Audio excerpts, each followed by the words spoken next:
Represented by La Lens TV.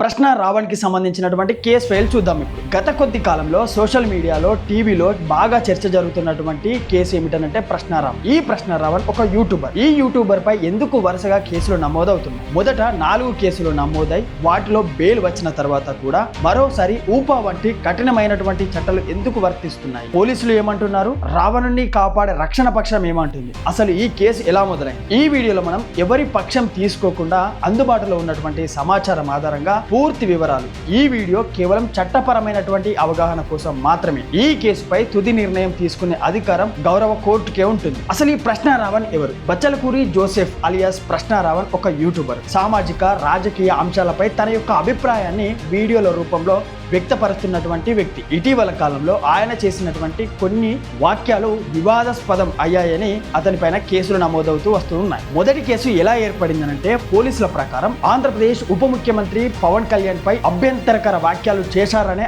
ఆరోపణతో మొదట case నమోదైంది. ఆ తర్వాత 2026 జూన్ 30న హైదరాబాద్ లో ఆయన నివాసం నుంచి పోలీసులు అరెస్టు చేసినట్లు మనం వార్తలు చూసే ఉన్నాం. ఆ తర్వాత మరో కొన్ని పోలీస్ స్టేషన్లలో కూడా వేర్వేరు ఫిర్యాదుల ఆధారంగా కేసులు కూడా నమోదయ్యాయి. ఎక్కడెక్కడ కేసులు నమోదయ్యాయంటే పిఠాపురం, సర్పవరం, పాయకరావుపేట, మచిలీపట్నం ఈ ప్రాంతాలలో వేర్వేరు కేసులు నమోదయ్యాయి. ఈ కేసులలో కోర్టు ఆయనకు బెయిల్ కూడా మంజూరు చేసింది. ఇక్కడితో కేసు ముగిసిందని చాలా మంది భావించారు. కానీ దీని తర్వాత జరిగినటువంటి పరిణామాలే ఈ కేసులు దేశవ్యాప్తంగా చర్చనీయాంశంగా మార్చాయి. ఎందుకోసమంటే గన్నవరం కేసు ఎలా వచ్చింది? గన్నవరంలో కేసు నమోదైంది. తర్వాత గన్నవరం పోలీస్ స్టేషన్ లో మరో ఫిర్యాదు నమోదైంది. ఆ ఫిర్యాదు ప్రకారం ఏలూరులో జరిగినటువంటి దళిత సమర శంఖారావం సభలో ప్రశ్న రావణ్ చేసినటువంటి ప్రసంగంలో సిపిఐ మావోయిస్ట్ సిద్ధాంతాన్ని ప్రచారం చేశారని, ప్రజలను రెచ్చగొట్టే విధంగా మాట్లాడారని ఈ ఫిర్యాదుల ఆధారంగా పోలీసులు కొత్త కేసును నమోదు చేశారు. అయితే ఇక్కడి వరకు చాలా బాగానే ఉంది. కానీ ఎందుకు పెద్ద చర్చగా మారింది ఒక కేసు అని అంటే, ఈ కేసులో పోలీసులు సాధారణ బిఎన్ఎస్ సెక్షన్లు మాత్రమే కాకుండా ఉప అన్లాఫుల్ యాక్టివిటీ ప్రివెన్షన్ యాక్ట్ కింద కూడా కేసును నమోదు చేయడం జరిగింది. అంటే ఉప అనేది దేశ భద్రతకు సంబంధించినటువంటి తీవ్రమైనటువంటి నేరాలపై ఉపయోగించే ఒక ప్రత్యేకమైన చట్టం. అందుకే ఈ కేసు దేశవ్యాప్తంగా వార్తల్లో నిలిచింది. ఈ కేసులలో పోలీసుల యొక్క వాదన ఏమిటంటే, పోలీసుల ఆరోపణ ప్రకారం దేశ వ్యతిరేక భావజాలాన్ని ప్రోత్సహించే వ్యాఖ్యలు చేశారని, నిషేధిత సంస్థల యొక్క సిద్ధాంతాన్ని ప్రచారం చేశారని, ప్రజలను ప్రేరేపించే విధంగా ప్రసంగించారని వారు చెప్తున్నట్లు కేసు నమోదు చేశామని పోలీస్ వర్గాలు చెప్తున్నాయి. ఇవి పోలీసులు కేసు పెట్టినటువంటి వ్యక్తుల యొక్క ఆరోపణలు మాత్రమే. ఇవి కోర్టులో నిరూపించాల్సినటువంటి అవసరం కూడా ఉంది. అయితే ఇదే విషయం పైన రావణ్కి సంబంధించినటువంటి రక్షణ పక్షం ఏమంటుంది అని అంటే, ప్రశ్న రావణ్ తరపునటువంటి న్యాయవాది ఈ కేసులో ఊపా వంటి కఠినమైనటువంటి చట్టాన్ని వర్తింపజేయడాన్ని వ్యతిరేకిస్తూ అతను మాట్లాడడం జరిగింది. వారి అభిప్రాయం ప్రకారం ఇది భావ వ్యక్తీకరణ స్వేచ్ఛకు సంబంధించినటువంటి అంశమని వారు చెప్తున్నారు. అయితే ఈ విషయంపై కూడా తుది నిర్ణయం కోర్టుకే ఉంటుంది. ఇప్పటి వరకు మనం ఈ కేసు ఎలా మొదలైంది, ఎలా వరుస కేసులు నమోదయ్యాయి, ఎలా ఊపా అనేది వర్తింపజేశారు అనే విషయాలు మాత్రమే తెలుసుకున్నాం. అయితే మనం మరికొద్ది క్షణాలలో ఊపా అంటే ఏమిటి, ఈ చట్టం ఏ సెక్షన్లు వర్తిస్తాయి, ఈ కేసులో పోలీసులు ఏ సెక్షన్లు ఉపయోగించారు అనే విషయాలను కూడా పూర్తి చట్టపరమైనటువంటి విశ్లేషణ ప్రకారం మనం తెలుసుకుందాం. మనం పార్ట్ 2లో తెలుసుకున్నట్లయితే ఊపా అంటే ఈ చట్టాన్ని ఎప్పుడు ఉపయోగిస్తారు, ఎందుకు ఈ చట్టాన్ని దేశంలో ఉన్నటువంటి అత్యంత కఠిన చట్టాలలో ఒకటిగా భావిస్తారు, ఈ కేసులలో పోలీసులు ఎందుకు ఊపాను వర్తింపజేశారు అన్నది తెలుసుకునడంతో పాటు ఈ అన్ని అంశాలను చట్టపరంగా వివరణాత్మకంగా తెలుసుకుందాం. అయితే ఊపా అంటే ఏమిటంటే, ఊపా UAPA అంటే అన్లాఫుల్ యాక్టివిటీ ప్రివెన్షన్ యాక్ట్ 1967లో ఈ చట్టాన్ని తీసుకురావడం జరిగింది. ఈ చట్టాన్ని 1967లో పార్లమెంటు తీసుకొచ్చింది. దేశ సమగ్రత, సార్వభౌమత్వం, భద్రతకు హాని కలిగించేటువంటి కార్యక్రమాలను అరికట్టడమే దీని యొక్క ముఖ్యమైన ఉద్దేశం. కాలక్రమేణా ఇందులో కూడా అనేక సవరణలు కూడా జరుగుతూ వస్తూ ఉన్నాయి. ఇప్పటికీ కూడా ముఖ్యంగా ఉగ్రవాదం, నిషేధిత సంస్థల యొక్క మద్దతు, నిధుల యొక్క సేకరణ వంటి అంశాలపై ఈ యొక్క చట్టం మరింత విస్తరించబడింది. అయితే ఈ చట్టం ఎప్పుడు ఉపయోగిస్తారు అంటే, సాధారణ విమర్శలు చేయకుండా లేదా ప్రభుత్వంపై అసంతృప్తి వ్యక్తం చేసేందుకు మాత్రమే ఊపా అనేది వర్తించదు. సాధారణంగా పోలీసులు ఈ చట్టాన్ని ఎప్పుడు ఉపయోగించేది అంటే, నిషేధిత సంస్థలకు మద్దతు ఇచ్చినట్లు ఆరోపణలు ఉన్నప్పుడు, ఉగ్రవాద భావాన్ని ప్రోత్సహించాలని ఆరోపించినప్పుడు, దేశ భద్రతకు సంబంధించినటువంటి ముప్పుగా భావించినటువంటి చర్యలు జరిగాయని ఆరోపించినప్పుడు. ఈ కేసులో పోలీసులు చేసినటువంటి ఆరోపణలు కూడా ఈ తరహా అంశాలకు సంబంధించినవి మనకు వార్తల్లో ఎన్నో కథనాలుగా కూడా రావడం జరిగింది. అయితే ఈ కేసులో పోలీసులు ఏమంటున్నారు అంటే, పోలీసుల యొక్క ఆరోపణల ప్రకారం ఏలూరులో జరిగినటువంటి ఒక సభలో చేసినటువంటి ప్రసంగంలో సిపిఐ మావోయిస్టు భావజాలాన్ని ప్రచారం చేశారని, ప్రజలను రెచ్చగొట్టే విధంగా మాట్లాడారని, నిషేధిత సంస్థలకు అనుకూలంగా వ్యాఖ్యానం చేశారని ఆరోపిస్తూ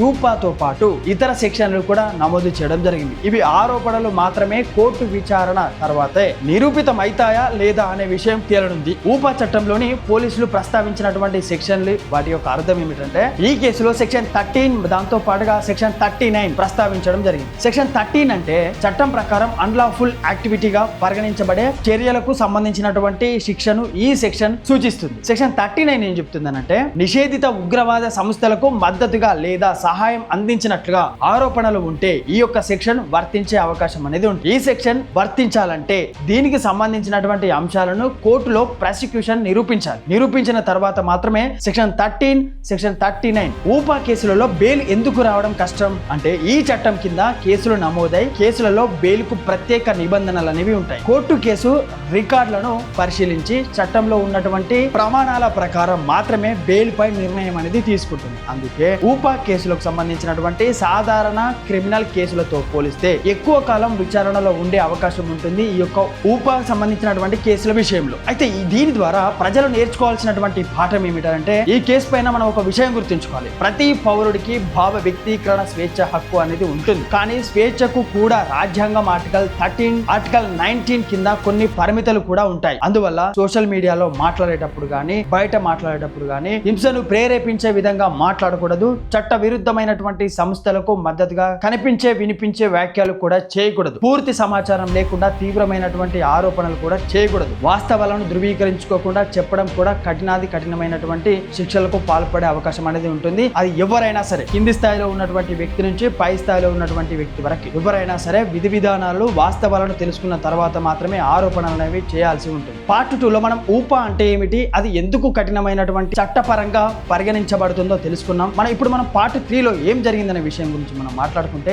ఈ కేసులో ప్రస్తావించినటువంటి బిఎన్ఎస్ సెక్షన్లు ఒక్కొక్కటిగా బేర్ యాక్ట్ ఆధారంగా మనం ఈ వీడియోలో విశ్లేషించుకున్నాం. అలాగే భావ వ్యక్తీకరణ స్వేచ్ఛ చట్టపరమైనటువంటి తేడాను కూడా వివరంగా తెలుసుకుందాం. ఈ కేసులలో ఇప్పటి వరకు మనం 2 భాగాలలో విషయాన్ని పూర్తి చేసుకున్నాం, ఊపా గురించి తెలుసుకున్నాం. ఇప్పుడు ఈ పార్ట్ 3 లో కూడా మనం చాలా ముఖ్యమైనటువంటి విషయాలకు వివరంగా సమాధానం కూడా తెలుసుకోబోతున్నాం. ఒక వ్యక్తి మాట్లాడిన మాటలు ఎప్పుడు కేవలం అభిప్రాయంగా పరిగణించబడతాయి, ఎప్పుడు అవే మాటలు చట్టపరమైనటువంటి విచారణకు దారి తీయవచ్చు. ఈ అంశం గురించి భారతదేశంలో ఉన్నటువంటి చట్టాలు ఏమంటున్నాయి, ఈ విషయం మాట్లాడుకుందాం. భావ వ్యక్తీకరణ స్వేచ్ఛ అంటే ఏమిటి అంటే, భారత రాజ్యాంగంలోని ఆర్టికల్ 19 క్లాస్ 1A ప్రకారం ప్రతి భారతీయ పౌరునికి భావ వ్యక్తీకరణ స్వేచ్ఛను కల్పిస్తుంది. అంటే మీ అభిప్రాయం చెప్పవచ్చు, ప్రభుత్వాన్ని విమర్శించవచ్చు, ప్రభుత్వ విధానాలపై ప్రశ్నలు అడగవచ్చు. ఇవి ప్రజాస్వామ్యంలో సహజమైనటువంటి హక్కులు. అయితే ఇదే హక్కుకు సంబంధించి పరిమితులు కూడా ఉన్నాయి. అదే రాజ్యాంగంలోని ఆర్టికల్ 19 క్లాస్ 2 ప్రకారం కొన్ని కారణాల వల్ల కూడా ప్రభుత్వం చట్టపరమైనటువంటి పరిమితులను విధించవచ్చు. ఉదాహరణకు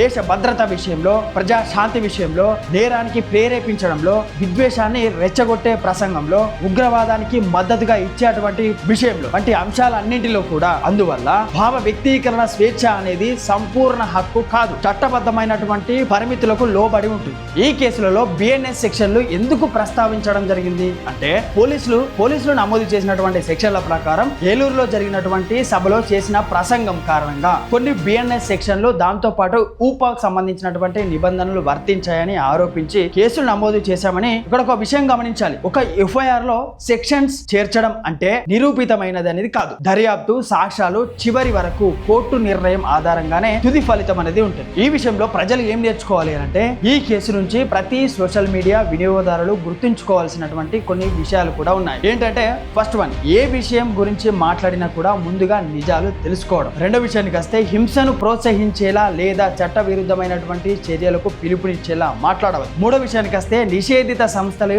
లేదా తీవ్రవాద భావజాలానికి మద్దతుగా అర్థమయ్యే వాక్యాలు కూడా చేయకుండా జాగ్రత్త పడాలి. నాలుగో విషయానికి వస్తే, విమర్శ చేయడం అనేది ఒక హక్కు, కానీ చట్టాన్ని ఉల్లంఘించే స్థాయికి వెళ్ళకూడదు. ఇలాంటివన్నీ కూడా మనం ఆలోచించి మాట్లాడినట్లయితే ఎవరిపైన ఏ కేసులు వర్తించవు. ఒకవేళ ఎఫ్ఐఆర్ జరిగినా కూడా అది నిలబడదు కోర్టులో. ఈ రోజు వేలాది మంది యువత యూట్యూబ్, ఇన్స్టాగ్రామ్, ఫేస్బుక్, ఎక్స్ వంటి వేదికలలో తమ యొక్క అభిప్రాయాలను తెలియజేస్తున్నారు. కానీ ప్రతి కంటెంట్ కంటెంట్ క్రియేటర్ గుర్తుంచుకోవాల్సినటువంటి విషయం ఏంటంటే మీకు ఉన్నటువంటి స్వేచ్ఛతో పాటు బాధ్యత కూడా ఉంటుంది. సమాచారం పంచుకునే ముందు దాన్ని ధృవీకరించాలి. ఒక వ్యక్తి, సంస్థ లేదా ప్రభుత్వంపై వ్యాఖ్యలు చేసేటప్పుడు వాస్తవాల ఆధారంగా మాట్లాడాలి. చట్టపరమైనటువంటి పరిణామాలను కూడా అర్థం చేసుకొని కంటెంట్ ను రూపొందించుకోవాలి. ఈ కేసు గురించి చివరిగా మనం మాట్లాడుకోవాల్సినటువంటి విషయం ఏంటంటే రావణునికి సంబంధించినటువంటి రక్షణ పక్షం తమ యొక్క వాదనలు వినిపిస్తుంది. ఇప్పుడు నిజం ఏదో చట్టం ప్రకారం ఎవరి వాదన బలంగా ఉందో నిర్ణయించేది సంబంధిత న్యాయస్థానం మాత్రమే. కాబట్టి